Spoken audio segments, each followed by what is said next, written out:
In our last video, we talked about the advantages of chat over email for quick, concise conversations.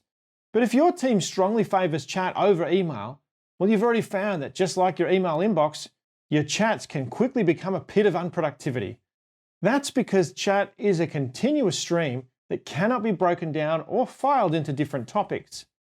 So as things move up the stream, they get lost. Fortunately, in Teams, we have Teams. Oh, Microsoft, why did you do this to us? Anyway, Teams in Teams, it's the best place for teamwork. Sorry, because here we can organize our work around a team or a project with channels. You can be a part of one or many teams, and each team has channels which are like threaded message boards or forums. A conversation in a channel has a series of replies kept together. In many ways, a channel is like a chat. It's less formal and more concise than an email, but it allows your team to keep conversations together and filed under the part of the project that makes sense. Just like a chat, in a conversation you can include pictures, GIFs, emojis, files and polls. You can even bring in other apps to use in the conversation. But unlike a chat, you can give your conversation a subject line by clicking on the Format button.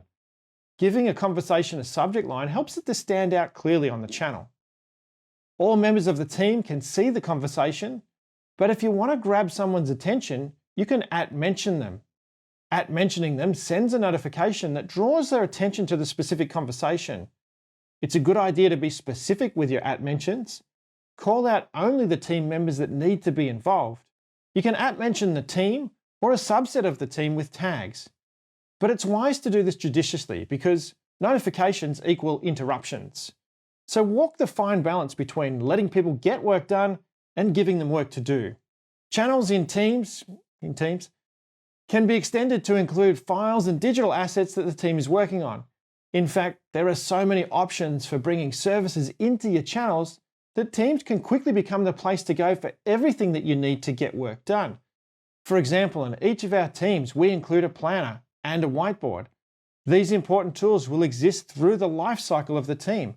We'll have a OneNote notebook there too, and sometimes a spreadsheet as a tab at the top of the channel. And you might have a tab for Trello, Asana, Jira, Confluence, ClickView, Power BI, or any one of hundreds of services. You can launch an instant meeting right from your team, and you can include your team in a meeting that you schedule from the calendar too, so that you can keep a record of the meeting, the notes, transcript of the video, and the recording in the team. Teams can be made private or public, and you can control how members can be added to the team and how they participate in the channels. You can even include guests from external organizations into the team if your company allows you to. In short, Teams in Teams is really the best place for teamwork. So have a chat with your team about how you could use Teams in your teams. If you found this video helpful, make sure to give us the thumbs up. In our next video, we'll be continuing the Teams theme by weighing the benefits and discussing the place of email, chats, and channels. We'll look at how you can chat with colleagues in other organizations too, so subscribe and hit that notification bell. Tell us about your experience with using Teams in the comments below, and if you like the theme of my t-shirt, well, you can get one too, or a sticker or a water bottle. I'll leave a link to our Redbubble store in the description below. And in our next video, we'll be continuing the themes. If you found this